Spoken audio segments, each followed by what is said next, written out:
ইফতারের টেবিলে এই রেসিপিটি দেখলে বাচ্চা থেকে বড় সবাই কিন্তু অনেক বেশি খুশি হয়ে যাবে।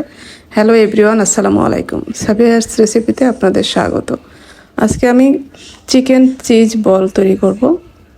এই জন্য আমি এখানে চিকেন নিয়েছি। চিকেনটা আমি আদা, রসুন আর গোলমরিচ দিয়ে সেদ্ধ করে পরে এভাবে ঝোড়া করে নিয়েছি। সাথে আমি 3টা আলু সেদ্ধ করে নিয়েছি। এখন আলু 3টা গ্রেট করে দিয়ে দিব চিকেনের মধ্যে। এই তো আমার আলুটা গ্রেট করা হয়ে গেছে। আমি এখন এখানে চিজ দিয়ে নিব। মজরেলা চিজ নিয়েছি আমি এখানে, যেহেতু চিজ বল, চিজ তো লাগবেই। আমি এখানে চিজটাও গ্রেট করে নিয়েছি। এখন আমি এখানে কিছু মশলা অ্যাড করব। এখানে আমি আদা রসুনের গুঁড়া দিয়েছি, চাইলে আদা রসুনের বাটাটাও দিতে পারবেন। তারপর আমি গোলমরিচের গুঁড়া দিয়েছি, কালো গোলমরিচ দিয়েছি, চিলি ফ্লেক্স দিয়েছি, কাঁচামরিচ কুচি দিয়েছি, ধনিয়া পাতা কুচি দিয়েছি, স্বাদ মতো লবণ দিয়ে দিয়েছি, আর চাট মশলা দিয়েছি 1 চা চামচের মতো, আর গরম মশলাও দিয়েছি আমি 1 চা চামচ। সাথে আমি ক্যাপসিকাম কুচি দিয়েছি, লাল সবুজ দুইটাই দিয়েছি এখানে। এখন আমি সব কিছু খুব ভালোভাবে মেখে নিব। ভালোভাবে মিশিয়ে নেওয়া হয়ে গেলে এখন এখানে আমি লেবুর রস দিয়েছি, 1 ফালি লেবু চিপে দিয়ে দিলাম। এখন আমি এটা বল আকারে তৈরি করে নিব। এই তো এইভাবে আমি কিন্তু সবগুলি বলই তৈরি করে নিব। এই তো আমার সবগুলি বল তৈরি করা হয়ে গেছে।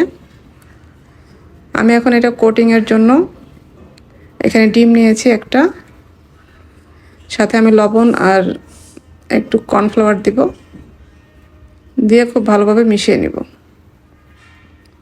আর এখানে নিয়েছি ব্রেড ক্রাম্ব, আর সাথে আমি টোস্ট বিস্কুটের গুঁড়াটাও নিয়েছি। যেহেতু আজকে আমি এটা ডাবল কোটিং করব, প্রথমে আমি ডিমের মিশ্রণে ডিপ করে নিয়ে তারপরে প্রথমে দিয়েছি বিস্কিটের গুঁড়ার মধ্যে, তারপরে দিব হলো ব্রেড ক্রাম্বের মধ্যে, দিয়ে খুব ভালোভাবে কোট করে নিব। এটা ডাবল কোটিং করলে এটা খুবই ক্রিস্পি হবে উপরটা।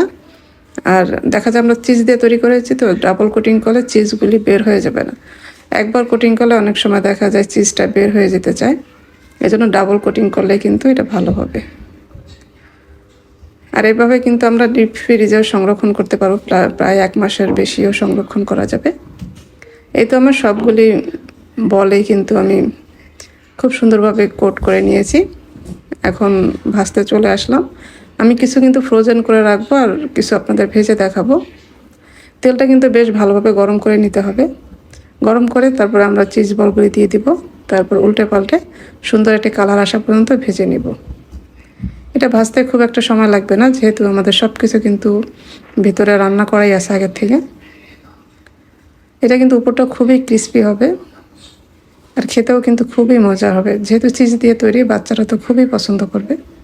এই তো আমার তৈরি হয়ে গেলো খুবই মজার চিকেন চিজ বল। আশা করছি আজকের রেসিপি আপনাদের ভালো লেগেছে। ভালো লাগলে লাইক, কমেন্ট এবং শেয়ার করে দিবেন। যারা আমার রেসিপিগুলি ফেসবুক থেকে দেখেন, পেজটি ফলো করার অনুরোধ রইল। আর যারা ইউটিউব থেকে দেখেন, চ্যানেলটি সাবস্ক্রাইব করার অনুরোধ রইল। সবাই ভালো থাকবেন। পরবর্তী রেসিপি দেখার আমন্ত্রণ রইল। আজকে এ পর্যন্তই। আল্লাহ হাফেজ।